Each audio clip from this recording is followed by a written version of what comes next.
4 in the National Football League is here at World of Matchups, Las Vegas, Nevada. I am your host, Dexter Reid. On the other side of the glass, my A1 from day one and producer extraordinaire. Ladies and gentlemen, welcome in Spencer the Wiz. Good morning, sir. How are you today? I'm good. I'm ready to go over these games. I'm curious to see if anything could ever replicate what happened last week. That was one of the most, I would say that was one of the most unique weeks of football I think I've ever seen, where just like wacky stuff that you just have never, I mean, 2 block field goals for a touchdown. When was the last time you saw one? I mean, I don't remember the last time I saw one. Yeah, Two special kind of back teams. to back. They went Special nuts. special teams was crazy last week, man. Punt returns, kick returns, muffed kicks. Right, we saw it in even Thursday night football. Yeah. Cardinals are ready to go to overtime. Their kicker can't kick it past the 20-yard line. I mean, Yeah. absolute insanity. Yeah, special teams wins games, man. You know what I mean? Coaching wins games. It's just not raw talent in the NFL, man. It's got to be a nice little mixture of both. Last week, for the second straight week, I go 7-8. Spencer goes an anemic 3-12. So if you guys listen to Yeah. Spencer, you were living under a bridge right now. Let's kick off the music and see if we could do better for you guys. To the slate, Spencer. Set it off. All right, let's go to the Germany game. No, I think this is Ireland. Oh, that's right. That's right. I think they are doing Munich too at some point this season. Yeah. It's the Minnesota Vikings not traveling to Pittsburgh. That would be an incorrect way of putting it, but someone has to be designated the home team. I believe the line in this game is the Vikings are -2.5. It's at 6:30 a.m. Pacific Standard Time. Obviously, I don't know what time it'll be over there. Yeah, I'm gonna go a little bit obvious here. I'm gonna go for the Vikings. I mean, obviously, if they play defensively like they did, it'll be another just absolute destruction. There's always social media clips, and I try not to gas myself on them, but better traveling arrangements for the Vikings here in this game. They were really balling on the way over there. I don't know. I know that stuff doesn't really matter, but I feel like sometimes it can. It's a long distance to travel. These games tend to lean defensive because your legs are a little tired, and that usually favors the defense, in my opinion. And the Steelers' defense has been trash. I mean, we can call it for what it is. It has not been good at all. This is not a game that I love, and international games are always goofy. If I was to tease this game, I'd probably take the Vikings and you get that field goal, and I'd go under. So that's like under 47. Feels like a lock to me a little bit for the tease. I mean, can the Steelers win this game? Yes, but I know it's Carson Wentz, and that's kind of like the deciding factor there. Although I'd rather have Carson Wentz in this game than J.J. McCarthy, because the only thing that Minnesota needs to not do is lose the game on offense for themselves.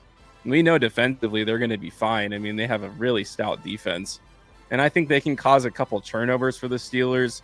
It'll be ugly, just like every Steelers game is. It's always a coin toss, but I just tend to lean more towards the better defensive team here. So I'm going to go with the Minnesota Vikings. I'm going to go with the Vikings, too, as well. A couple things. Anytime you have these 6:30 a.m. starts for these overseas games, which me personally, I don't think they should exist. This is America's game. It should be played in America. But I'm not here for the soapbox, and neither are you. Now, I always take the better defense. The Steelers' defense has been absolute buns lately, although they did put on a good performance last week in Foxborough to the chagrin of both Spencer and myself. But I think that was more about the Patriots' ineptness versus how good the Steeler defense You're really talking is. about fumbles on the 1 centimeter yard line twice. I mean, they should have Yeah. lost that game in every conceivable way. Drake May had butterfingers. Ramondre Stevenson couldn't hold on to the ball if his mother's life depended on it. I mean, you just don't see that kind of silliness in a professional football game, but it is what it is, and it cost them the game. And I'm sure, Mike Vrabel didn't sleep at all on Sunday night. Back to this game, I do think that Jordan Mason's going to be a huge X factor in this game. You can run on the Steelers. Minnesota will love to run the ball here, especially with backup quarterback Carson Wentz at the helm. They really haven't gotten Jay Jettis fully going yet. Hawkinson, same thing. I think this could be a week where you see it happen on a neutral field. Guys, a field goal wins you money here. You know what I mean? It's not like it's 3.5. It's 2.5. And so I'm going to take the Vikings, not with a whole lot of confidence. I do think Brian Flores will dial up enough stunts and blitzes to eventually hit home and get Aaron Rodgers on the ground. And as you know, with a 41, 42-year-old body in this league, all it takes is one hit. Him, Matthew Stafford, as long as I'm handicapping games, that fact is going to be always in the forefront of my mind. One hit from a good defender here, and your quarterback is out of the game. And so I like the Vikings here. I don't like them a lot, but I like them enough. Like I said earlier, I can't stand these overseas games, man. I do not want to wake up at 6:30 a.m. to watch football. I'm sorry, man. I just don't. And so call me a, ridiculous, idiot, stupid patriot, whatever you want to call me. I'm fine with it, man. This is America's game. It should be played in America, but I understand why they're doing it. Roger Goodell loves money. He wants to grow the league, so I can't hate on that. Fun fact here, guys. JJ McCarthy might not be the starter for the rest of the year when he comes back. This is on the table. Could be a reverse Carson Wentz. This could is be his guys, redemption tour. This is on the table. What you're seeing happen with Daniel Jones could be happening here with Carson Wentz. And all you J.J. McCarthy truthers might have to wait another year. I mean, let's be honest. He has played one good quarter of football. One. Do not be surprised if Kevin O'Connell pulls the leash. Vikings minus 2.5 is the play.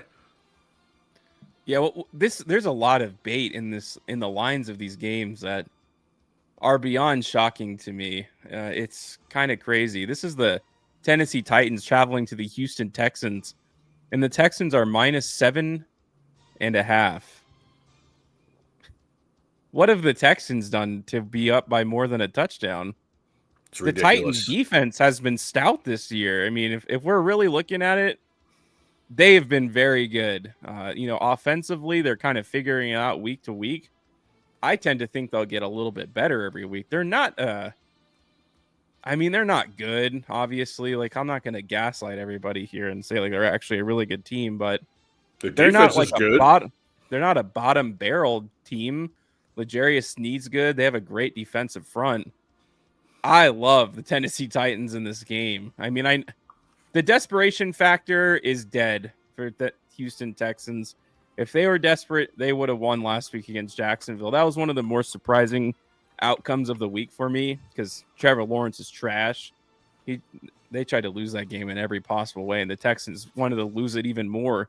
That's the only way to describe that game. That was kind of a sick matchup there. Both teams were just like begging the other one to beat them, and the Texans had that final fumble that sealed the deal. But I think the Tennessee Titans could win this game. I think this could be their first win of the season. I feel like they're getting closer every week, and I have no reason to believe that Houston's going to figure it out. If Houston was going to figure it out, to me, it would have been last week. That would have been the time to do it because they're playing a Jacksonville Jaguars team that's just not that good, in my opinion. And now the Tennessee Titans are going to go in there and just get blown out. I doubt it. I really do. It's not like the Texans look great anywhere on any side of the ball, doing anything in particular. So give me the Tennessee Titans plus 7.5. I love that bet. Who's making these lines, man? I mean, I'm not hitting at an 80% clip either, so there's that. But Vegas seems to know something that I don't know because the Tennessee Titans getting 7.5 points from the Houston Texans here is absolutely disgusting. The Houston Texans can't run. They can't protect. They're horrible. Period. And can we stop this notion that C.J. Stroud is good? Guys, we don't give Trevor Lawrence a pass on this show. Why are we giving C.J. Stroud a pass? C.J. Stroud is buns. He's not good. Now, maybe it's just that because they can't protect him. Okay, but I watched that game last week, man, in its entirety, and they did everything they could to gift wrap the early Christmas present to the Jacksonville Jaguars, who aren't good either, man. Okay, they're not good either. This new HC Liam Cohen is not working out. Trevor Lawrence is going to be out of the NFL. I've never seen another golden boy quarterback coming out of college be so trash in my entire life. He's horrendous. My God, he's so bad. I'm telling you, when you throw 40 passes and you miss 20 of them, get off the field, man. Now, Nick Chubb is old. Woody Marks is a third down specialist, and Damian Pierce is garbage. The undoing of the Houston Texans was trading Laramie Tunsil. I will never back off this. Why you would get rid of your starting left tackle for what you got for him in return makes absolutely no sense. Christian Kirk is a shell of his former self. Nico Collins is great, but he's a long guy, and in order to throw deep, you need protection. CJ Stroud doesn't run at all, and to me, the defenses are a wash. Give me the 7.5 here. It wouldn't surprise me to see the Tennessee Titans get their first win here. Jeffrey Simmons is good. L'Jarius Sneed is good. Their D line is stout. And I think they got the better O line here. Why are they getting 7.5? Maybe because it's Cam Ward, but still, I mean, I'm just not in love with what I'm seeing from C.J. Stroud and the Texans. I'm not, man. I feel like if this continues, it could cost D'Amico Ryans his job. It's that bad. Do they have a win yet, Spencer? No, right? This is No, them. I mean, this is the O Bowl. last week was their week to get the win. I mean, How do you your, lose? your season was Jacksonville? on the line last week, and they were a Seriously. dud, And they complete threw up dud. a complete stinker. I mean, it's bad. They missed Joe Mixon in the worst way. When you And that's guys a are out horrible there thing to say. thinking that like a running back really doesn't matter that much, look at this year's 2025 Houston Texans. They miss Joe Mixon like they miss the good old football Friday night light high school days when they never lost. This team is in big trouble, and I think the Titans cover. I think the Titans could win outright. If you're feeling frisky and you got up some money, Titans money line. I like that one too. Another line that I mean, I get it, but it's hard to call. So I'm talking about the Cleveland Browns are visiting the Detroit Lions, and the Lions are -9.5. That was a crazy game against the Ravens. Obviously, it was a great game. I loved watching that. I mean, it was just like a really great primetime game. You don't always get to see some of those, but that was a Monday night, and the Cleveland Browns did what were opposite for us. They get blown out by the Ravens, which we weren't shocked by, like, you know what I mean? But then they go play the Packers, and you're like, okay, the Cleveland Browns season's unraveling. And then they look like they did in week one defensively. So it's like, what do you believe? It's like, it's a really tough game to call. They're a Jekyll and Hyde football team. So it's kind of a coin toss, in my opinion. I'm going to go ahead and I'm going to take the Cleveland Browns for the very specific reason that the Cleveland Browns have a very good defensive line rate. That's their biggest strength. Mason Graham got his first sack or half sack last week, so he looks like he's coming on a little bit, which is, obviously huge for them because they missed out on Travis Hunter. Theoretically, we'll see how that statement holds up over time. But I think Mason Graham he'll be solid for them for a very long time. But if we all know Jared Goff stinks under pressure. That's everything. The Ravens have no pass rush at all to speak of. And so he just got free reign and he went nuclear on him. I don't think he's going to have that same opportunity in this game. I think Myles Garrett is going to have a pretty huge game. And I think their defensive line overall is going to be very effective in this one. Enough to cover 9.5. Again, it's just like the Ravens game. It would never shock me if the Cleveland Browns get blown out of the water. But even then, it's not like the Detroit defense is good. That was a shootout against the Ravens for the most part. A couple fumbles here and there kind of bailed them out. And, the Browns have played pretty clean football, I guess. A couple of bad interceptions, obviously, but I'm not too afraid of that. I don't feel like there's just going to be I don't know if they're going to get bailed out like they did against the Ravens with the turnovers. I mean, we'll see. I don't love the Cleveland Browns, obviously. They're a pretty gross team, but they got a good defense. And I think if they can pressure Jared Goff enough, it'll be enough for them to keep it just close enough. I could see this being a 9-point win for the Lions. Last time I bet the Browns plus 11.5 to the Ravens, the team that just got steamrolled at home under the lights Monday night versus the Lions. They didn't cover. They got murdered. They gave up a 40 burger. I'm not taking the Browns, man. There's no way. I'm sorry. Last week was an aberration. I'm sorry. I mean, the Packers they didn't play clean football last week either, and it Another turned into crazy special teams game, by the special way. teams game. You know what I mean? The defense was just they played out of their mind. They're home. The Browns are a different team in the dog pound. I can't now, in my right mind, take them to go into Detroit, who is playing complimentary football on all sides of the ball, and surprising me even on defense to not cover the 9.5. They can score. I took the Lions Monday night. I'm gonna take them here again, man. They can run up the score. Look, the Lions know that their window literally is almost shut. It's almost shut.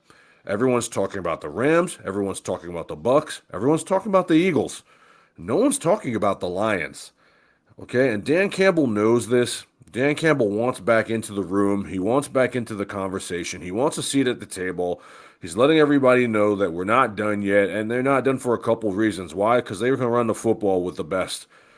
They run the football better than as almost anybody in the National Football League, man. If you can run the football, you can control clock. You can keep whatever nemesis on the other side of the field off the field, and they're home.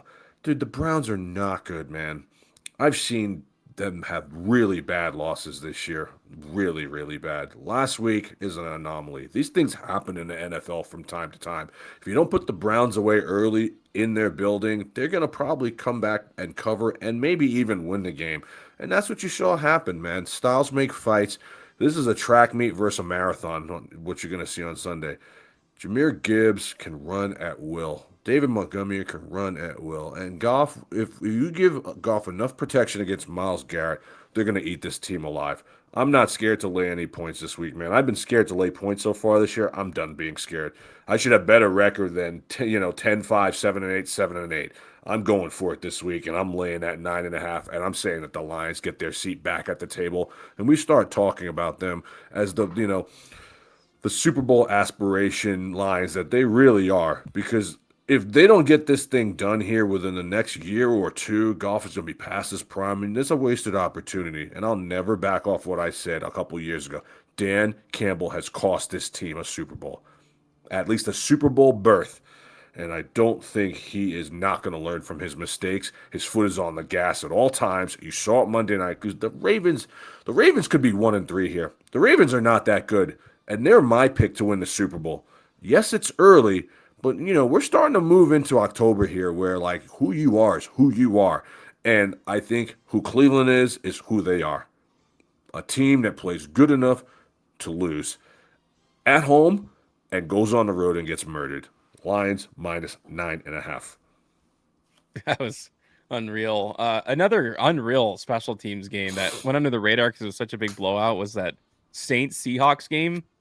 That was insanity. I think there was like a punt return. I think there was a kick return mixed in there. I mean, it was just The absolute Seahawks scored lunacy. every possible way you could score points on the field.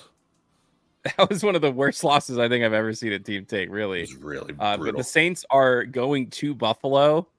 It's a 14.5-point spread. I mean, I can't take the Saints. Not here. I think the Saints are falling apart. I think it took longer than we all thought it would. I think we all thought it would just immediately fall apart. They had a little bit of cushion in the beginning of the year, I guess, where everyone's figuring things out, but this is not a organized football team at this point. It's over. I think it could easily be one of those things. It's a one and done head coach thing, and they're just like, "Yeah, thanks for trying out, buddy." But Kellen Moore, it's just not working. The Saints are disorganized. They have been ever since Drew Brees retired. The day he retired, their franchise ended. I mean, he was the glue that kept everything together for them, in my opinion. And if they find a way to cover in this game, it's just like devil magic in the NFL to see what they did last week. And now if it was in New Orleans, okay, 14.5. They're not in New Orleans. This is Buffalo. I think the fans might like riot if this game is even close at all. They might actually tear the stadium down before the season's over because it would be one of the worst close games ever, like in NFL history, considering the Buffalo Bills look unstoppable. The New Orleans Saints look like they can't stop anybody. I mean, this could be 14-0 by the end of the first quarter, and then I'm going to depend on some catch-up ball from the New Orleans Saints. I'm sorry, I can't do it. I know it's a huge line, over 2 touchdowns, but the Buffalo Bills can score 40 points. Does that mean, that the Saints are going to score 30? I'd have to see it before I ever put money on them to do something like that. I would take Buffalo minus 20 here. I would. I would take Buffalo minus 20 here. 14.5, I'm not scared of it at all. After what I saw last week, getting 7.5 from Seattle, the game was over within the first 3 minutes, and I can believe it. And the Seattle Seahawks guys, they're good, okay, they're good, but they're not as good as people think they are. I mean, does anyone think Seattle's going to the playoffs and making any noise? I don't. They tried to lose that game so hard man. against the Cardinals. Arizona should have won that game. I mean, that's just sloppy football, I mean, they're in the game. You got to win that game in your building. Now, the Bills, this is their time, man. This is their time. Shout out Dave Scott, Tammy Scott, and a couple people I met at the restaurant, some Bills fans. We were talking about this. If the Bills don't win this week, win the Super Bowl this year, guys, I think you have to tear it down. I mean, I know you're closing Highmark Stadium and going across the street. There's never been a better time to win the AFC, get the home game, close out a stadium, and go to the Super Bowl than it is for them right now. I mean, they're probably going to be the number 1 seed. Their defense is doing enough, or they're hiding that defense because they can score so much. The Ravens or the Chiefs are going to be 1-3 after this weekend. I mean, who else is challenging Buffalo in the AFC? The AFC is now what the NFC used to be. And I think they're this year's version of the Philadelphia Eagles. Josh Allen looks like a man on a mission. The MVP is his if this continues. And they're doing it all without a real number 1 receiver. James Cook might be better than I think he is. Maybe he was worth $50 million. I don't know. But they have it all working. Sean McDermott is doing what he needs to do. If they don't win this year with Sean McDermott, he has to go, man. I mean, this is it. It is built for them to take the crown right now. And they are salivating. Bills fans are hungry like fat kids at buffets. Like, it has to happen. And if it doesn't happen, like, let Kansas City get healthy here, man. And they face the Chiefs in the playoffs and they blow it again. Dude, you just have to explode the entire franchise and start from scratch with Josh Allen. You really do. And so I'm not scared laying 14.5. The Saints are deplorable. They're not a good team. They've been hidden so far the first couple weeks. Last week, the doors fell off. And I think this is it. They may not win another game this year. And if you're a Saints fan, that's what you want to see happen. Because you need a quarterback. Spencer Rattler is buns. Tyler Sher was one of the worst. He's one of the worst draft picks you have ever seen a team make. An aging, older quarterback who can't even beat out Spencer Rattler in preseason. Alvin Kamara is on his way out. He's probably going to get traded to Kansas City. I mean, what do they have, man? Chris Olave is a concussion away from retiring. Rashid Shaheed's the long guy. They got a bunch of tight ends that are on IR. I mean, they're bad. Dennis Allen's getting fired. 14.5 ain't enough, man. Like I said, I'd lay this if it was 20. I love the Bills, and I'm going to not only love the Bills, I'm going to double down on them, guys. This is my best bet. I'm not scared. I ain't scared anymore in these big lines. They want you to be scared, and that's how you stay broke. 14.5, minus it, lock them up, chicken fried steak for dinner, buffalo wings for dinner. It's my best bet, and I'm not backing off that at all. I'm saying it with my chest. All right, let's jump over to I think this is the hardest game to call all week. It's the Washington Commanders. They're traveling to Atlanta. The Atlanta Falcons are 1.5. Everything is telling you to take the Atlanta Falcons here. Jaden Daniels is out. Terry is also out. Here's the problem. Michael Penis. He's trash, man. He's so buns. What happened? His name is changing. It like the last letter on his jersey is peeling away. That was one of the worst games. It was so bad.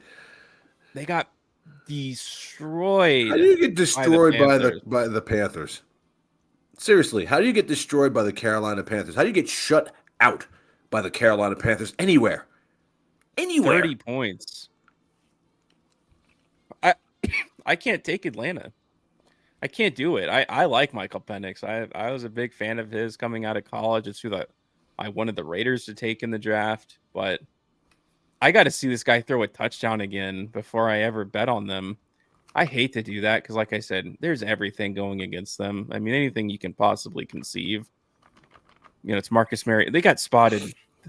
The Commanders got spotted 2 touchdowns on special teams one was a touchdown. One of them put them right down at the end zone and they scored. And then you have a busted run. I mean, they scored the majority of their points on just busted plays from the Raiders. And it's like, if you take that away, they were like borderline pedestrian for the rest of it. And so it's kind of weird to do this, but I think Michael Penix is losing them games right now by himself. Like he's actually been that bad. And so he's been worse than Kirk Cousins was. I think Marcus Mariota can do something, like enough. I don't know. I mean, I get it. Atlanta's at home. They typically play better at home, but I don't know. I have no confidence in them right now. If Michael Penix has a decent game, it'll change my opinion because I think overall the Falcons are okay. They're not okay right now. I mean, Michael Penix has been awful. I mean, you can't win games with the way he's playing. There's no two ways about it. And there's no discussion about it. He's been absolutely horrendous. I mean, if he loses this game this week, he might be benched. It's Michael Penis, and he's getting benched. He's getting benched, guys. Don't believe what Raheem Morris is saying in his pressers. If they throw up another stinker this week in their building, Kirk Cousins is starting next week. This seat is getting hot. It's as a coach. His seat is very hot. Because you're sticking with this guy, okay? Now, I get that Kirk Cousins was playing really poorly last year. I get it. Kirk Cousins is older, coming off an injury. I get all those things, okay? And you had to bench him. And I get that Michael Penix is the future. But, like, your first 3 games have not been good, man. They've not been good. I mean, you got the wrong team coming in. Marcus Mariota is a former Falcon. I don't know, man. I mean, even without Scary Terry and Jaden Daniels, I could see the Commanders winning this game. I could. But I'm going to take them. I'm going to give the Falcons one more shot here.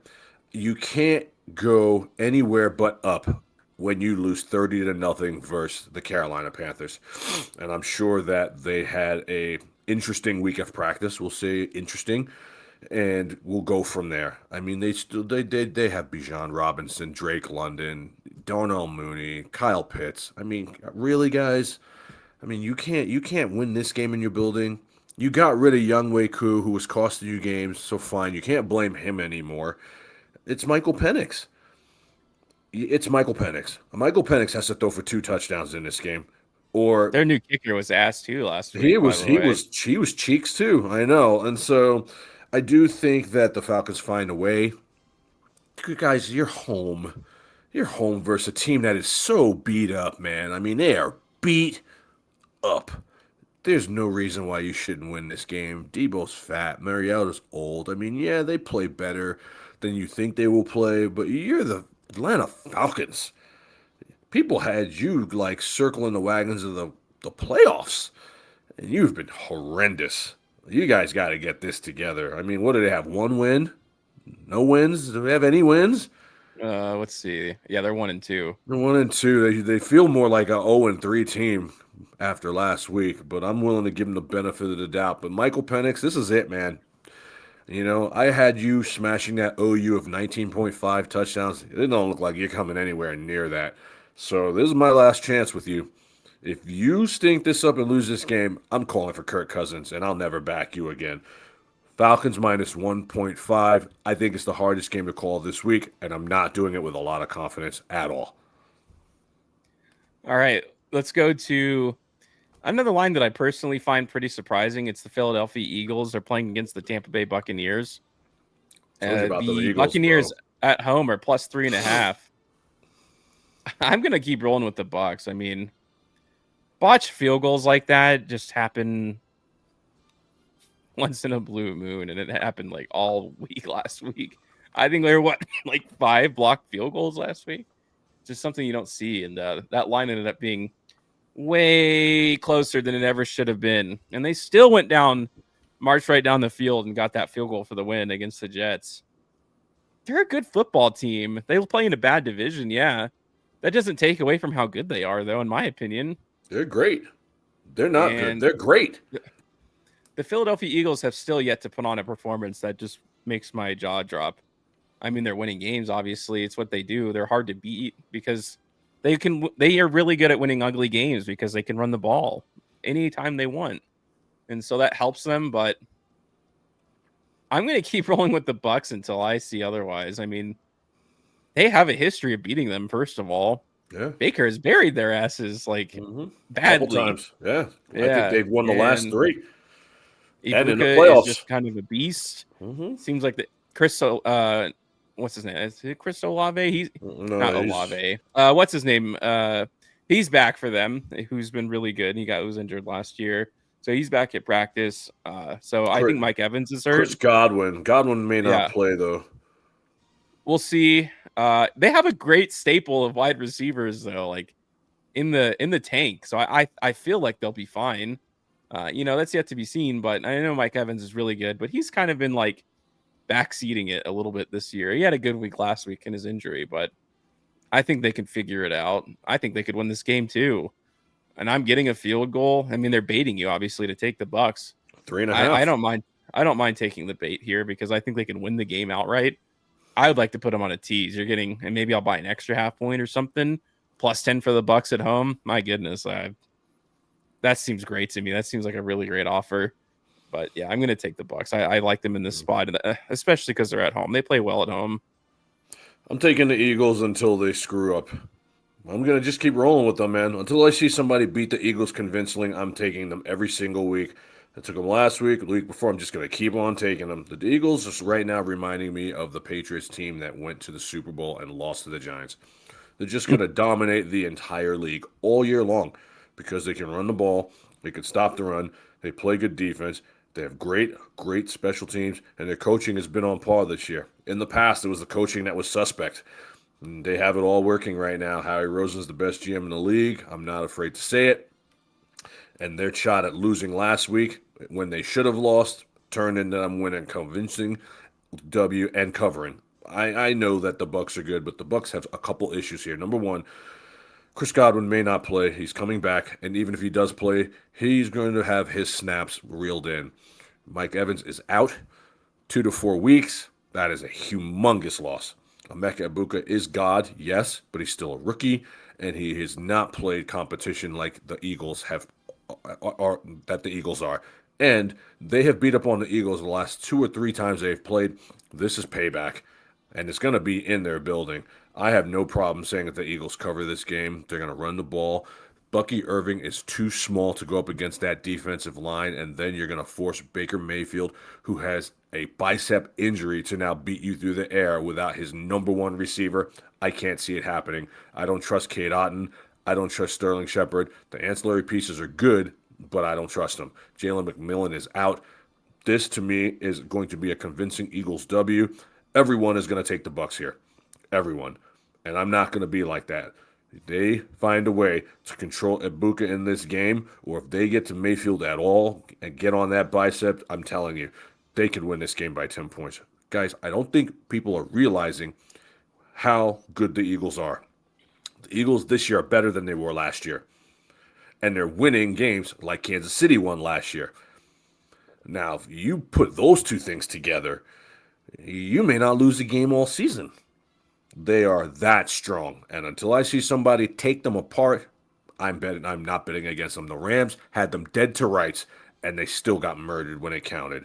I'm not doing it. I'm not doing it. I'm not doing it. And you shouldn't do it either, guys. I'm telling you, the Buccaneers, this week, the shine comes off the Bucs and they get their first loss. I'll be shocked if they win this game because there's just too many different things against them. And the Eagles know that this has been a thorn in their side for a couple years now. They get redemption on Sunday. Eagles minus 3.5.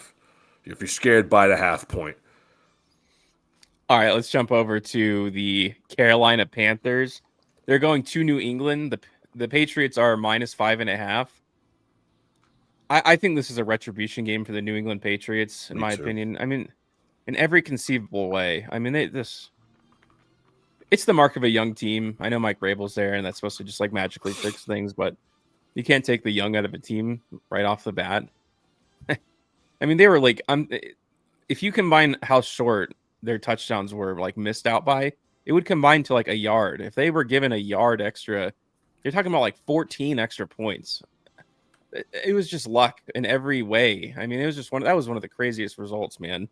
And so everyone's going to be gassed on the Carolina Panthers. I feel like, they won 30-0 against the Falcons, but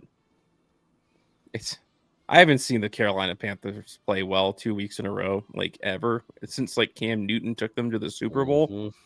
And so it just feels like, hey man, take the Panthers. It's a big plus. I think the New England Patriots figure it out. And did Travion Henderson call Mike Vrabel the N-word or something? Yeah, I was just about to say, come Like on, bro. he stabbed somebody in the locker Yeah, room, or yeah. like He is he bang his doing meth? wife, like, yeah. Yeah, I mean, this Come guy on, doesn't bro. fumble the ball. He's like notoriously not a fumbler. He's more talented than all the other running backs in the room. Give this kid the ball. Can you hand him the football, please, so you can Give win this your kid the games? ball, dude. If you are on that goal line, he does not fumble like Ramondre Stevenson did, who's a notorious fumbler, like infamously bad at carrying the football and Ramondre fumbling the ball all the Stevenson time. should be released. Any other team, they would be He's a considering liability. He releasing. has a He's lot a of liar. talent, but he's a He liability for has them. lost them so many games because he puts the ball on the ground. Good player, but some guys, they just have fumbleitis, and he's one of them, man. I don't know. I tend to agree with you here, man. I mean, I don't see how, like, the Carolina Panthers don't get run out of Foxborough. 27-13, 31-20. They're going to be Like, salivating in this game. I mean, how are they not feeling just unbelievably sour after last week? well, it was a horrible loss. I mean, they gave the game away. There's no universe that Pittsburgh should have won that game. They turned the ball over 5 times. And Drake May's not without, getting screamed on too. I mean, what are you doing, bro? Protect the football. If you're going to run with the football, you got to carry it, like it's a bag of money, not like it's a loaf of bread. You literally, you cannot make mistakes versus the Pittsburgh Steelers. The football acumen and coaching is way too good. They've got one of the best Hall of Fame quarterbacks leading the helm. They're going to find a way to win the game, and you just gave it away. And I loved the Patriots last week. I'm willing to double down here as you are too and go back to them. I do think that, Carolina is just not as good as people think they are. Okay, that's a big win for your team last week for sure. But I think that the Patriot defense is going to be all over Bryce Young here. Tet is questionable. Chuba is questionable. It is a bad spot for Carolina. You're a sucker if you take them here. This is one of my favorite bets this week. I think they come back out. I think Drake May plays very well. I think they demolish the Carolina Panthers here. This is exactly what the Patriots need. A big time win. And guys, give Travion Henderson the ball, man. Give this kid the ball. Stop playing games with Ramondre Stevenson. Give Travion Henderson the ball. Literally, like if you give Ramondre Stevenson the ball here and he fumbles at any point of this game, he should literally be released. Period. You have to give this kid the ball. It's why you drafted him. And as far as your offense is concerned, man, Stephon Diggs is a joke. Get this guy off the team. He is washed. Washed. Just keep feeding Hunter Henry, Demario Douglas, Kayshon Boutte, and just get out of the way and give Travion the ball, guys. My goodness. I don't understand what these guys are doing. Ramondre Stevenson is a liability on offense. Defense will play really well, and I think they'll get them out of there with ease. Patriots -5.5 is the play. This is the last 10 o'clock game. It's the Los Angeles Chargers. They're going to New York to play the Giants. The Chargers are -6.5. I can't be gaslit by the Chargers. I mean, by the Giants. I'm sorry. Me either. I think the Russell Wilson stinks. This is going to be against Jackson Dart. They're like committed. We're committed to Russell Wilson until they're not, and then they just drop him. It's just such a giant season in my opinion. Like it really truly doesn't surprise me to see the way that their season is going. They're now in save my job mode, right? That's the whole thing. Hey, like I'm starting Jackson Dart. You can't fire me. You gotta give me 1 year with him, right?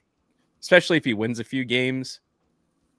That's not a good place to be in for your franchise, where your head coach is just trying to keep his position now. That's what the whole season is about. It's not about winning games anymore.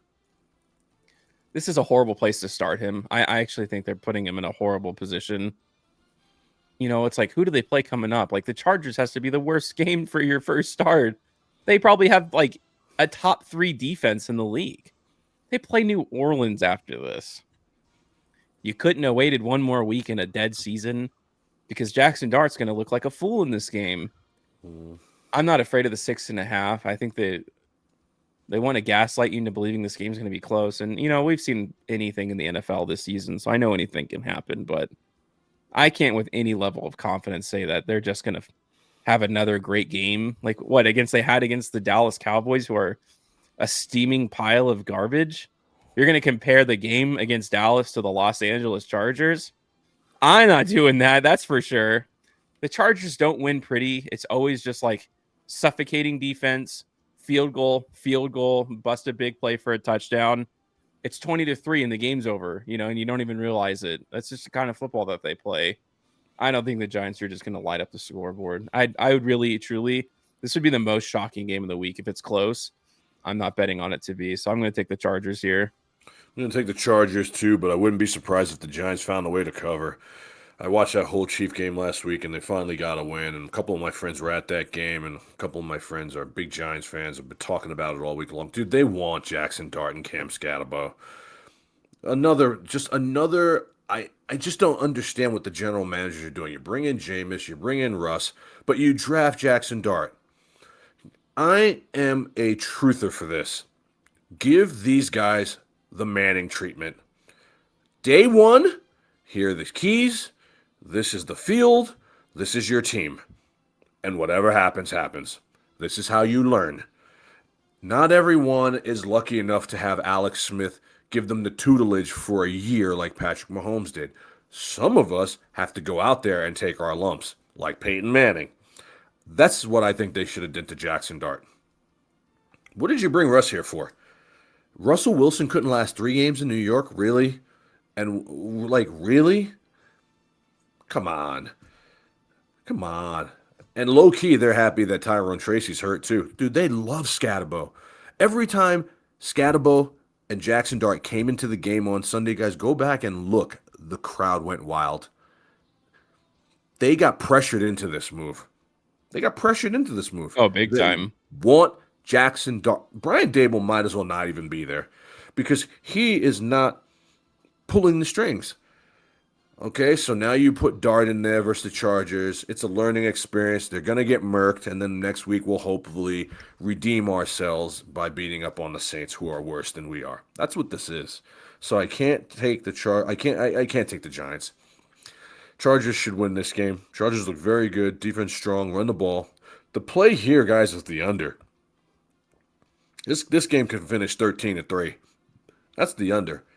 I like the under. The under of this game might be my best bet because the Giants defense will play hard, man.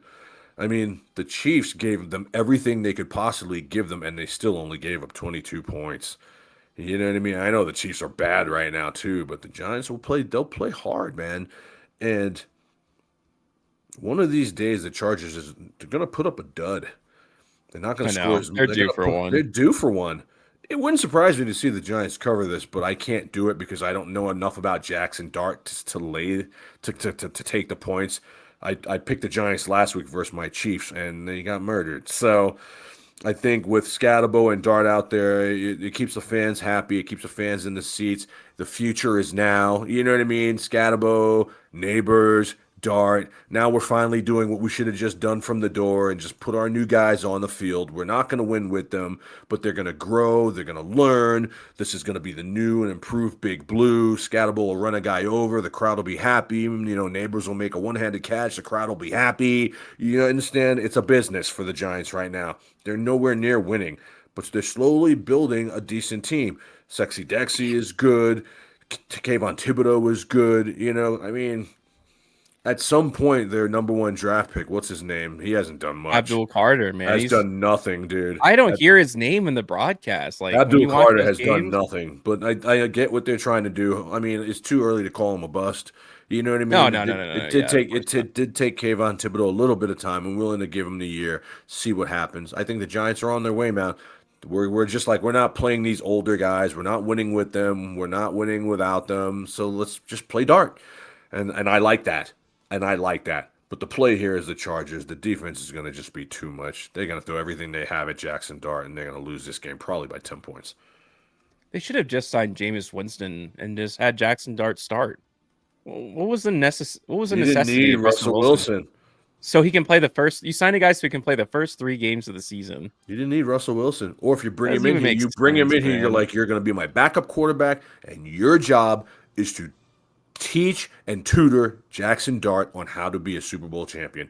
That is why you're here. And if you're here for anything else, do not sign this contract. Simple. Crazy. Let's go to the afternoon slate. This is what an ugly game. It's the Jacksonville Jaguars. They're going to San Francisco. The 49ers are -3.5.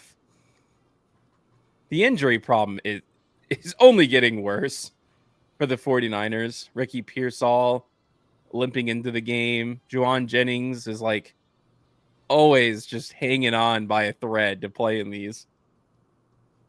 I hate the Jacksonville Jaguars. This is another, it feels like the Falcons game where, like, in every conceivable way, right? Like, this is a game for them to win. They should go to 3-1.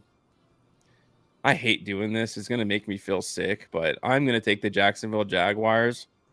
In any sort of neutral field, everyone's healthy. The 49ers probably win this by a point, 20 points. I don't know, but I feel more confident. I really think Trevor Lawrence is just such a steaming pile of garbage who tries to lose them every single week.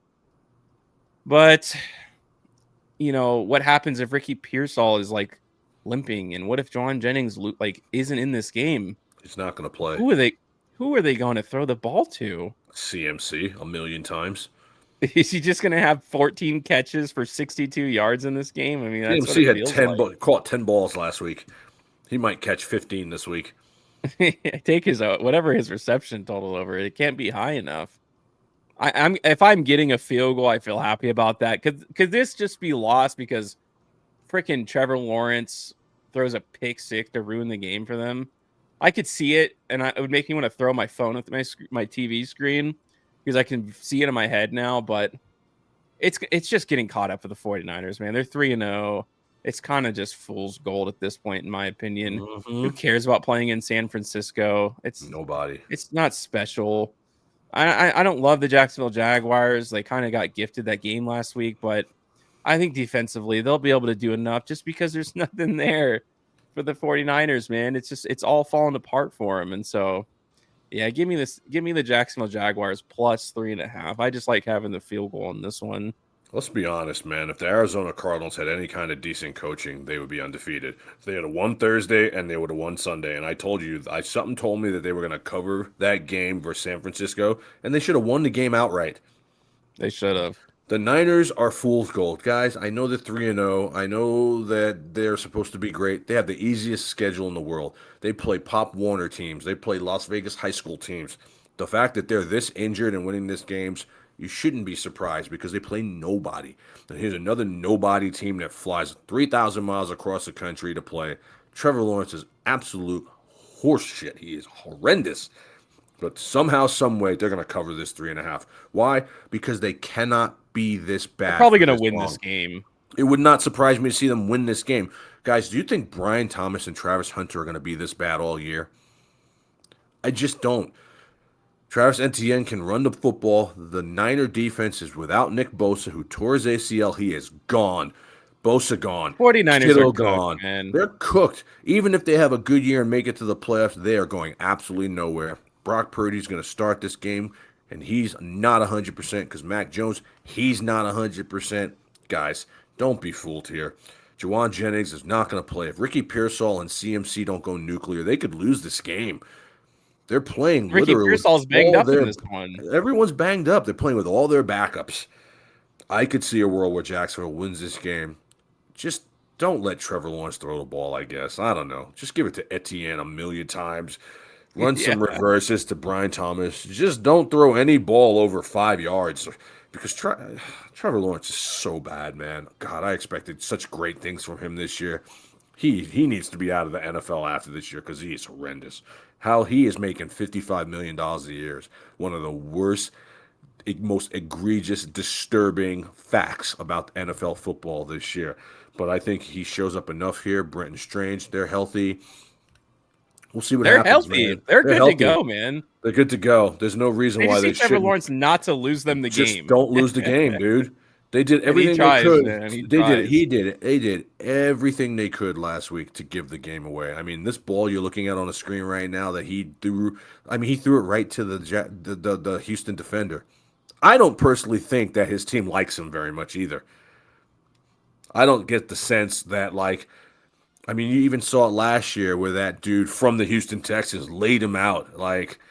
You do that to Mahomes, dude, everyone is coming off the sideline. You are running for your life. They just looked at him laying there. I don't think they like Trevor Lawrence very much, and they're stuck with him. Horrible. But I do think 3.5 is ridiculous here, and I think that they could even win the game outright. Just don't lose the game, Trevor Lawrence. You're already skating on thin ice. Jacksonville plus 3.5 is the play.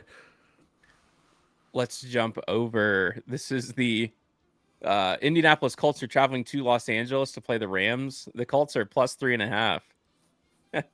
I feel like an addict gambler taking the Colts every week. You know, you're just like going on black, then you win a couple times, and you're like, I'm gonna go for black again. I'm gonna keep doubling down. I'm gonna do it again, just because Devontae Adams is already doing his hamstring thing. We all knew this was coming. Oh, my hamstring, and he looked really good last week, but he just can't stay healthy. I mean, whatever you want to call it. And I know the Rams are gonna you can't just shut them down. How did they lose that game last week? I mean, 2 blocked field goals in a row it's just unacceptable. I can't. I'm telling you, that was one of the biggest anomalies I had ever seen in a football game. 1 block kick, it happens. We've seen it. 2 in a row, and then you lose the cover because it gets returned for a touchdown. It's just really sick in the head. Let's say Devontae Adams isn't a big go. I mean, they kind of run out of options. I know Puka Nacua is going to eat. He's going to have 10 receptions for 100 yards every single week. But they've been getting a good bit of production on Devontae Adams. And if he even is just a little bit less than what he's normally, this is another game I feel like the Colts can win, man. I hate depending on Daniel Jones so much, but we're 3 weeks in, man. I don't think it's just gonna. It would shock me at the very least to say that it just falls apart for him here, where it unravels and he looks horrible for the rest of the season. I don't know if he can play at this level necessarily for the whole season.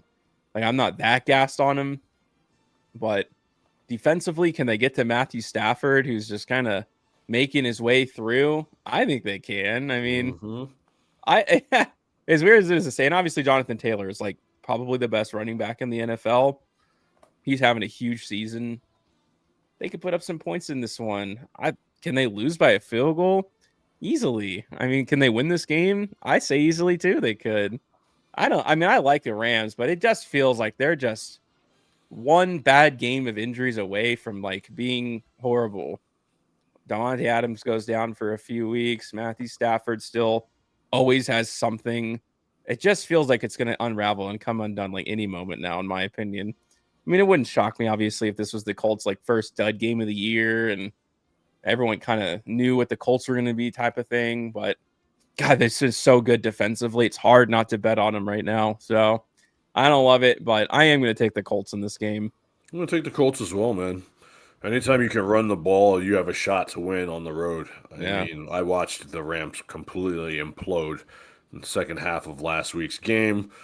Devontae Adams isn't 100%. Colts play good defense. Daniel Jones can run, and Pittman has been playing well. So has Tyler Warren. I mean, all the Colts' ancillary pieces are playing well. Now, the loss of Alec Pierce is huge here because that takes the long ball away. But that just, to me, opens more opportunities up for other guys. And I could see it being a defensive struggle and the Rams kicking a game winning field goal. And then you win with the hook. I'm going to take a shot at the Colts. They've given me every reason to continue to I believe in know them. they really do. They really give you You every reason to know, bet on they them. give you every reason to believe in them. Like, I mean, I know a lot of people are waiting for Daniel Jones to turn into a pumpkin. I don't think it's going to happen, man. I think Shane Steichen has given him a new lease on life. Everyone leaves the Giants and gets good somewhere else. They find a real home where they're actually wanted. And I think that's the case here. I mean, and again, you just have one of the best running backs in football running the ball. The offensive line is really, really good. I'll take a shot. You want to give me points there? Fine. You know, maybe they're not as good as people think they are, but this I could see being a defensive struggle. And anytime defensive struggles happen in the NFL, man, I'm going to take the points. You know, these are two very evenly matched teams. And what kind of real home field advantage is there in LA? You're sharing a stadium with somebody else, so I'm not really worrying about, is my quarterback going to be rattled from the crowd noise? Maybe. I don't know. I just think Daniel Jones looks really good, man. They scheming plays for him with his legs, his arms. I'm going to take that 3.5. I'm not taking it with all, this huge amount of confidence, but I believe in it. I believe in it here, and I'm going to take a shot on it. The Rams showed me that they could fall apart at any given moment, and you take Devontae Adams off the field now, it's all Puka, and they can double that guy. Then what? Then what? What's the play then? You saw it I last week, haven't, yeah, man. don't get any production from like anyone else. It feels like. Anybody else to get zero production? I mean, you King get Kyron Kyron Williams, but from the receiving core, I don't hear nobody anybody else's name. doesn't because there is nobody else. Yeah. Because there is nobody else. Give me that 3.5. I'm gonna take it, and I'm gonna take it, and I'm gonna pull and pray. Yeah, let's go to a game that's going to make me sick to my stomach. It's the Chicago Bears. The Bears are going to Las Vegas to play the Raiders. The Raiders are -1.5. These are two bad football teams that are just going to knock each other out. And it's going to be one of the ugliest games of the season. I like the Chicago Bears in this one. Does anyone have a worse traveling log than the Raiders so far in the season? It's Monday Night Football. So you lose Monday Night Football. You're now traveling on a short week all the way as far as you can go across the other side of the country to play Washington. And they travel all the way back to go back home to play the Chicago Bears. It's like there's just no consistency for them. They're traveling all over the place. I hate the rhetoric around the offensive line. Like everyone is in the Raiders organization is trying to gaslight you into believing that the offensive line is fine. Like everything's good. Pete Carroll hired his son to be the offensive line coach this year. It's been abysmal. Jackson Powers Johnson is a center. He plays well when he's playing there. Are you like losing efficiency like overall by, trying to fit somewhere, someone into the right guard spot? Fair enough, but it's like, well, would I rather have two ass players like in their positions at center and right guard be like ass together, or would rather have like one guy who's really good at playing center and then someone who's ass playing right guard? Like, I think I know the answer to that. I'd rather have someone who's like good in their position and then just deal with it because it's been terrible all season. So you got to change something up. And like, they're like gassing up John Meredith like he's Rodney Hudson or some sort of like Hall of Famer. It's like this guy stinks, man. And I'd rather just see JPJ go to center, throw in Alex Kappa at right guard, and just see what happens. I mean, you have to change something up. I hate this Nepo hire on the offensive line. It has bad juju all over it. I hope he fires him in the offseason, like kind of silently. I get why he hired him. It's his son. And he does. It's not like he like came off the street. He was the offensive line coach for Stanford, which is not good enough to be in the NFL, obviously. The Bears offense opened up. It was against Dallas, so I'm not going to get that nuts. Look, the Raiders the game last week can be boiled down to this. They gave up 14 points on special teams, and they gave up another touchdown through a botched tackle on a run. You take away those 21 points, and the Raiders were right there. Offensively, they were fine. Trey Tucker has like emerged as like oh my gosh, he's gonna have over 10 touchdowns this season. That's kind of crazy. So like I'm seeing it. The score is kind of a wash. Like they gave up a dumb touchdown at the end because they went for an all-out blitz when they were down 2 scores, and so like that's 21 points on the board right there. You can say 28 because of the botched run, and so I can't imagine. And I'm hoping that their special teams can't possibly be this bad 2 weeks in a row. But I still like the Chicago Bears. I think they're more put together. I have to see the Raiders put together a game like they did in week 1 again. Could they? Yes. But I just think the Chicago Bears figured something out a little bit more last week when it comes to the offense. Ben Johnson's a big play machine, and the Raiders have just given up big play after big play after big play this season. I could see it happening here. He's just going to drum up some like 80-yard touchdown, and it's going to just burn the Raiders. I mean, Quentin Johnson did it against him on Monday night. Big play after big play, against the Commanders. If they could limit them, they could win. But I have to see them do it before I bet on them again. Yeah, the Raiders, they look okay in garbage time, but outside of that, they don't really look that competent to me. I think a win versus a Dallas Cowboys-led team, albeit without CeeDee Lamb, still a really big victory for a team like the Chicago Bears, man. Caleb Williams actually looked like the quarterback that everybody thought that Chicago was getting. For the first time ever, I saw him look more than competent. He looked great. He looked great, man.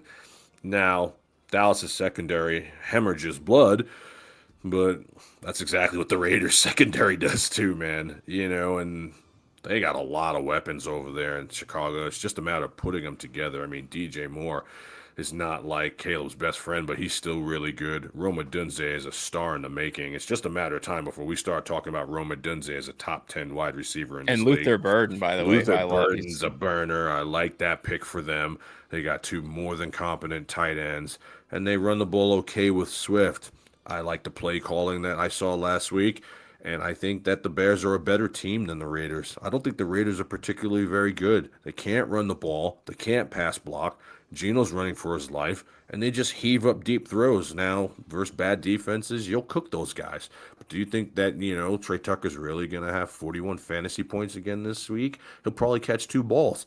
I mean, this is a bad matchup on paper for them, and I think that the Bears are going to actually start ascending here. They could, because they play not a lot of good teams on their schedule, and so I'm giving the Bears this win. I don't know how the Raiders are favored here. This should be a pick 'em at worst, but I'm going to take the Bears plus 1.5, and I'm going to take them with a decent amount of confidence, man. Even minus Jalen Johnson, they're a better team than the Raiders right now. The Raiders aren't good, man. Ashton Gente has been a bust. I'm sorry. I mean, I hate to say it. And Brock Bowers has looked average. Bowers is not 100%. And they're just rolling them out there. Mayer is out, too. You guys got real problems, man. And if you do not protect Geno in this game, it's going to be a stinker. The Raiders are just one of these teams, man, that literally, I feel like the pressure of playing at home just gets to them.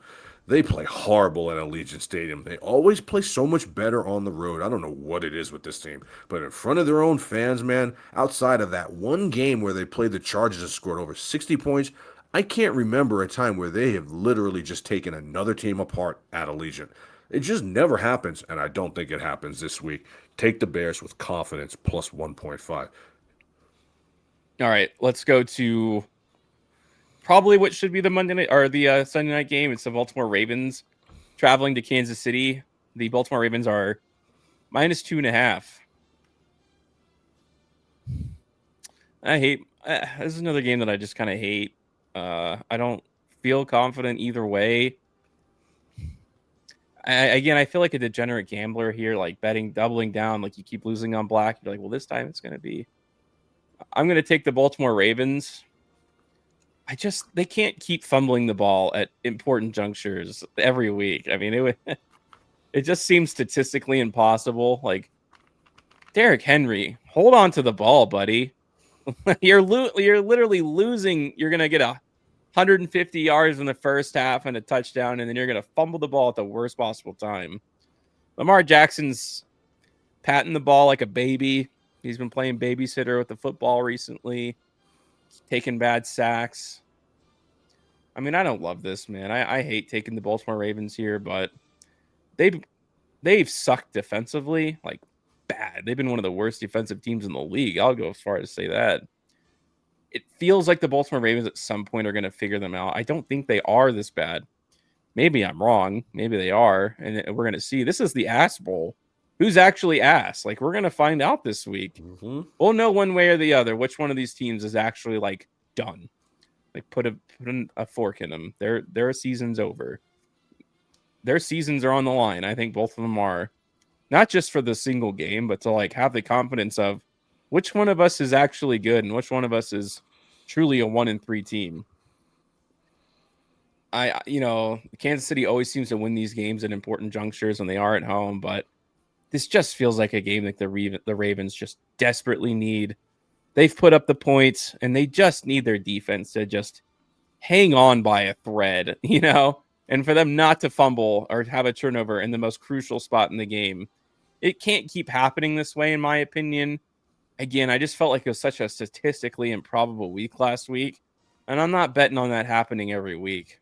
It's not my favorite game of the week, but I'm going to take the Baltimore Ravens here. I'm going to take the Chiefs. I don't believe in the Ravens, not right now. I was very, very right to bet against them because I have seen this coming, man. In big games, Lamar just disappears. It's just a fact, guys. If Lamar is playing the Cincinnati Bengals, he's Johnny Unitas. But if he's playing the Kansas City Chiefs, the Buffalo Bills, the Detroit Lions, he's John Kitna. I mean, it's just what it is. I mean, guys, don't take my word for it, man. Go look at the stats, okay? I mean, Kansas City has a reason to be 1-2, maybe 1-3. They have legitimate reasons. Their number one wide receiver is out. The number two wide receiver is out. Their tight end is old as Johnny Mathis. I mean, they have reasons. What are the reasons on the Ravens? You're supposed to have the best defense in all of football. You're supposed to have a top 5 offense, and you're supposed to have an MVP caliber quarterback and some of the best coaching imaginable. What's your excuse? What is your excuse for going to Buffalo and throwing up a 40-burger and losing? What is your excuse? These guys aren't winners, man. I'm sorry. And it's crazy because I have them picked to go to the Super Bowl and win it. And I think there is still time for that to happen. And I'm telling you, weeks 4 through 10 is going to say a lot about what's happening in the playoffs. And I see one team going the wrong way, and I see another team potentially getting healthy. They're going to get their weapons back. They are still the cream of the NFL, despite what anyone says. And the MVP every single year is Patrick Mahomes. You can go argue with your mama. To me, it's not debatable. If you take Patrick Mahomes off the Kansas City Chiefs, they might not win a game. This is just a fact. Okay, whereas I don't care who the backup quarterback for Baltimore is. With that team, they would win a couple games. And so you got a couple things happening here. Number one, the emergence of this Tyquan Thornton kid is, you have to watch this. This guy is stretching the field and giving Patrick Mahomes a new weapon that he didn't have for the last couple of years.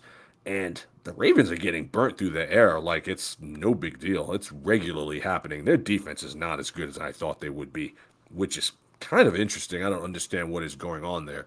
And I think being home matters because it's a true home field advantage.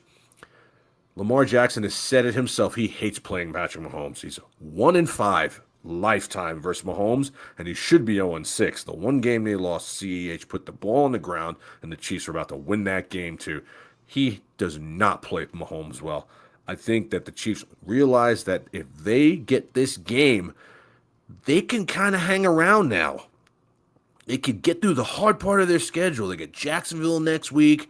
They get the Raiders coming up a couple weeks from now. We can get a little bit healthier, get Mike Dana back. A couple of guys have been really banged up. All of a sudden, the Chiefs are in it again. The Chiefs are 4-3, 5-3. That's the last thing the AFC wants to see, man. That's the last thing Buffalo. I don't care what anyone says. You guys can talk all the shit you want about Kansas City. The last thing any of you guys want to see is the Kansas City Chiefs in the playoffs anywhere. Anywhere. And so I think that it's a bigger game for the Chiefs than it is for the Ravens. And I think that you're going to give me points with Patrick Mahomes. My record of taking points with Patrick Mahomes has been better than advertised. And I'm going to do it again here. Somehow, some way, The Kansas City Chiefs are going to win this game. I think they win the game outright, but you're going to give me 2.5 points too? Fine, I will take it. Lamar Jackson is not a winner. I'm going to say this till you bury me, and none of you can convince me otherwise. What has he won? And who is he? And who has he won it against? He has won MVPs. But you can play a bunch of bums and win MVPs. Stare down Patrick Mahomes. This is why I give guys like Jalen Hurts so much credit, and everyone craps on Jalen Hurts. I'll never understand it. What other quarterback has stared down Patrick Mahomes twice and almost walked away with 2 rings? Name one. How is Jalen Hurts not as good as your so-called, God sent Josh Allen? Stop, guys. We have to stop with this nonsense. Lamar's in that category too. And so, yes, I can't see Derrick Henry dropping the ball again, but don't sleep, man. I think the Chiefs' defense is going to play really hard here. Chiefs know this is it for them. They lose this game, they're an 8-9 win team, and I don't think they're willing to go out like that. Andy Reid's the better coach, and they're home. Give me those points. Yeah, we'll see. It'll be a good one. I wish it was the Sunday night game. Should be. Let's go to the Sunday night game. It's the Green Bay Packers. They're going to Dallas. The Packers are -6.5. There's always a stinker in the season, the ticket buster game. I mean, what happened against the Browns last week? I would have never have guessed in a million years. There's no way you could have convinced me to go the other way in that game. I'm not going to be gaslit again. I mean, CeeDee Lamb gone. The Green Bay Packers. I'd be surprised if they played that bad 2 weeks in a row. I don't know. How is Dallas going to score points without him? I don't think they can. They're going to get torched in this game. This is my best bet. I thought it'd be fun to do one for Sunday Night Football. I don't usually make that my best bet for primetime games, but I'm going to do it this week. And I know I got burned by the Packers really bad last week, but I can't. I'm not going to get poisoned by recency bias and be like, well, they lost last week. It's going to happen again against the Dallas Cowboys. No one's scared to go into Dallas anymore. That they've been running on the fumes of that. Forever.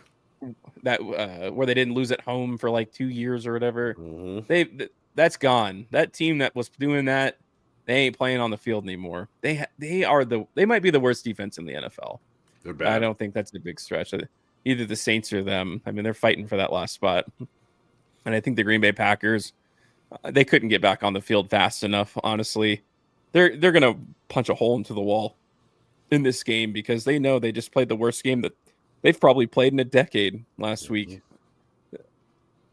You just don't see what happened last week happen very often. A blocked field goal, turnover, everything. I mean, anything you could have possibly have done to lose that game, literally give it away. Not even. It's not like the Browns played an amazing game. I mean, I won't go that far. They obviously did enough to win it. It's just, I think the Packers are going to get it right on Sunday Night Football, and I think the Dallas Cowboys are just it's going to get worse and worse for them. Yeah, I'm not going to go too much into this. The Packers aren't going to play that bad again.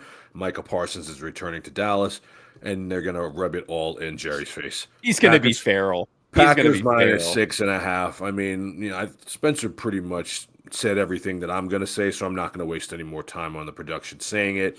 I don't believe in Dallas. I don't believe in Dallas without CD. I don't believe in Dallas at home. I don't believe in their defense. This is a really good bet. If you're making any kind of money on the early games, double down here because the Packers are going to destroy this team. They destroyed this team in the playoffs. They're going back. Micah Parsons is going to get like 6 sacks. He's going to be pointing at Jerry Jones in the box. He's going to find out where he's sitting. He's going to be foaming at the mouth, man. Nothing else needs to be said. Dallas is garbage until further notice. This is an easy win for the Green Bay Packers. Doubleheader on Monday Night Football. The 4:15 game is the New York Jets. They're traveling to Miami. What a garbage game. Oh, my God. I hate these doubleheaders on Monday. I just got to say this. One game should be played under the lights Sunday night and Monday night. Put the rest of these games on the regular slate. Please. This is stupid. There's no reason for it. It's not like these two teams that are playing first are any good. It's for gambling purposes only. It's stupid. I hate this one. This is a really gross football game. Two bad teams. It's so hard to call when just two piles of garbage play each other. the Jets just got given a touchdown right on the blocked field goal. They were getting destroyed before that, and I know the Bucs are good. God, this is so disgusting. I'm going to take the Miami Dolphins. They usually play a little bit better at home. Their offense looked okay last week. I think they're going to be able to score. And I know the Jets defense played a lot better last week, but my goodness. I don't feel confident either way about this, but a field goal at home, I'm just going to lean that way. You know, it's not like they're dogs at home, but they can win by a field goal. Would it shock me if the Jets got their first win? No, and nothing shocks me about Miami or the Jets. They're both two bad teams, but I saw enough from the Miami Dolphins when they played the Bills. They're rested. I like that a little bit. You know, can the Dolphins score 24 points? Probably. Can the Jets score 21? I don't think so. Not after what I saw last week, but I don't know how you feel about this game. I hate it. I'm just going to take the Miami Dolphins. I hate it too. When I hate a game like this, I'm going to probably not go contrarian. I mean, I don't like the Dolphins at all. I think they're horrendous, and the Jets have the better defense. The Jets had a shot to beat Tampa. I'm taking the Jets here. Justin Fields is back. Garrett Wilson is uncoverable.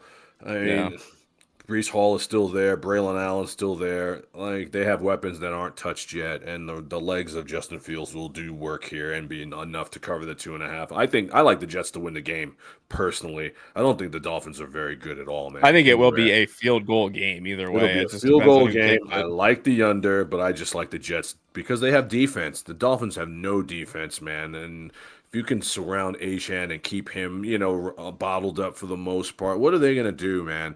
You know what I mean? Sauce is going to be on Tyreek. I mean, they're begging you to take the Dolphins here. It's only because it's sunny Florida. I don't like it at all. I'm taking the Jets. I'm taking the Jets with confidence here too, man. I think the Jets are going to win this game outright. I don't think Miami's very good at all. It's a division game.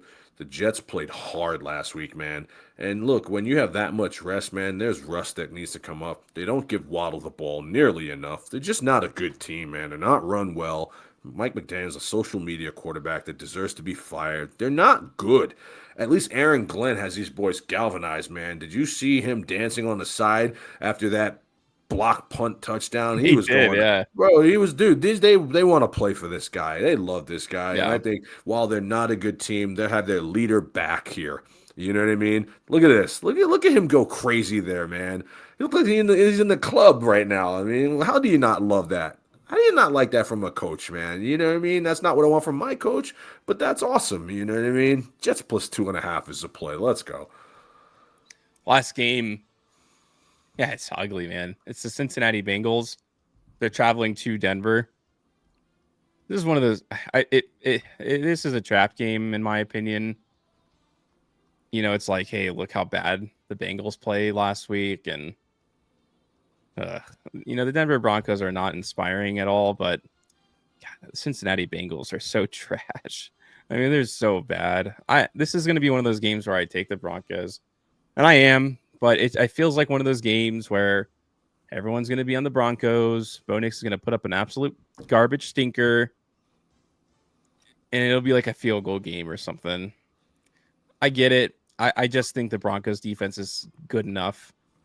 When you look at what Minnesota did, is the Broncos defense that far off? I mean, they barely lost to the Chargers. It's not like we're talking about like a blowout or anything. So, again, this is not a game that I'm looking forward to necessarily. I'd love to see the Broncos lose in a horrible upset because they've been disappointing this year. That's an easy thing to say. But no one looks as bad as the Bengals right now. Another team that can't run the ball. It's hard to win games when you can't run the football. Can't run the football. The one guy who you think is just going to be your savior, Chase Brown, just fumbles the ball and he can't get 10 yards. I'm sorry. I can't take that kind of football team. That game they had against Minnesota, another one of the worst losses I've seen in a long time. I mean, they got it. That's embarrassing on a different level. I told you they were going to get murdered, bro. I told you. Look, this is a team that has no offensive line. The quarterback is always hurt because they have no offensive line. They don't invest in it, okay? They've got two of the best wide receivers in the league, but you've got no quarterback to throw to them. You've got a great running back, but you've got no line to block for him. And now you're playing under the lights versus a team that lost a game they shouldn't have lost with one of the best defenses in football. How is this not going to be a resounding Bronco win? 31-10. They're just Yeah. going to run the ball. They're just going to run the ball. J.K. Dobbins, R.J. Harvey, they're going to just run at them because they don't really need to throw the ball much here. And I promise you, Browning is going to be a deer in headlights, man. They're going to go after this guy, man. They are. Denver's a tough place to play. I'm telling you, man, Mile High is one of the toughest. Mile High might be the hardest place to play in football. In all of football. Not college. I'm talking all of football. Mile High Stadium might be number one. The air is thin. You got a backup quarterback. You got an offensive line that can't pass block, can't run block. Look, the Cincinnati Bengals, it wouldn't surprise you if they only won 1 or 2 games here the rest of the way. They're going to get destroyed in this game. 31-13 final. Chase Brown's the biggest fantasy bust. Jamar Chase and T. Higgins are wasted because they don't protect their quarterback. And this is what you get. Can you imagine them giving Patrick Mahomes $500 million and then giving him this kind of line? I mean, his line was bad in the Super Bowl. This line is 10 times worse than that. It's worse.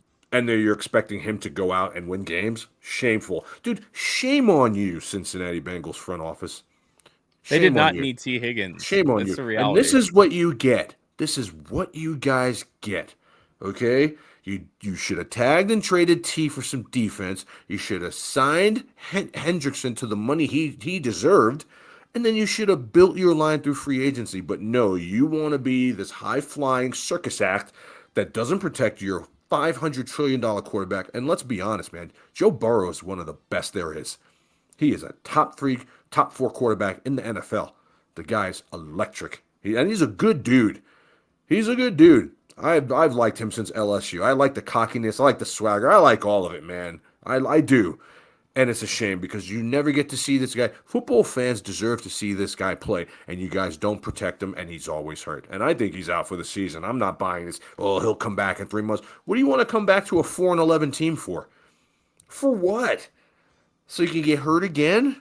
Nah, bro. I'd be like, you aren't seeing me on this practice field again until you get some hogs in front of me. Go draft some beef and save my career. That's it. That's a slate. Another good one. This is going to be a good week of football, man. World of Matches is here, bringing the heat every Saturday. We'll get this video out. We'll do what we can for you guys. Hopefully, everything's in podcasts now too. Anywhere you listen. Yep. So podcast, we're on Spotify now. We're on YouTube, Apple Music, literally Music. Anything that you can use to listen to a podcast. Cut this stuff up, put it on Spotify. We're out there. We'll try to get it out there early enough so you guys have some time to make your picks and hopefully you enjoy this weekend and have a good old time. Final thoughts. I think that the Chiefs aren't done. That's my final thoughts. They're not done. And I think that the Raiders are in big trouble here if they lose to this really average Chicago Bear team. I think it could be tough sledding the rest of the way. My name is Dexter Reid on behalf of World of Matchups and Spencer the Wiz. Guys, we're out. Enjoy the games. We'll talk to you next week. See ya.